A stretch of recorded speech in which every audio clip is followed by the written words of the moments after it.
Voici à quoi ressemblent les tatouages traditionnels japonais, et ils sont si mal vus que ceux qui les portent sont souvent interdits d'accès aux piscines et bains publics. Taku Oshima propose lui ce qu'il appelle du tatouage tribal, de style marquisien, tahitien ou samoan. Selon lui, exhiber un tatouage, c'est décider de montrer une partie de son âme au monde extérieur. Rien à voir donc avec les signes identitaires mafieux. Le tatouage tribal, tel que je le pratique, ne gêne pas vraiment les conservateurs de tout poil. Ils s'attaquent surtout aux tatous de style traditionnel japonais, comme ceci.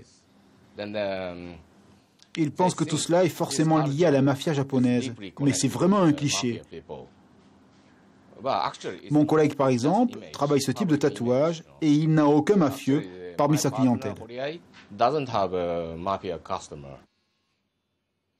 Des procès opposent actuellement les tatoueurs et les autorités japonaises qui tentent de restreindre l'exercice de cette profession.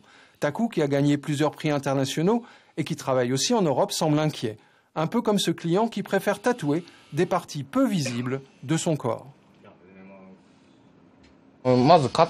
Tu te fais tatouer ces bouts d'épaule pour que seuls tes intimes puissent les voir et qu'ils soient faciles à cacher en public. Oui, c'est exactement cela. La clientèle de Taku fréquente souvent les clubs de danse polynésiennes, ces motifs leur permettant d'afficher un attachement à une culture qui les attire et que ces danseuses apprennent à connaître.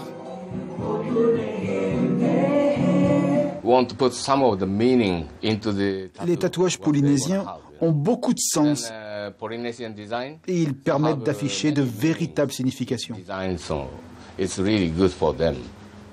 Les clients savent-ils exactement ce qu'ils veulent?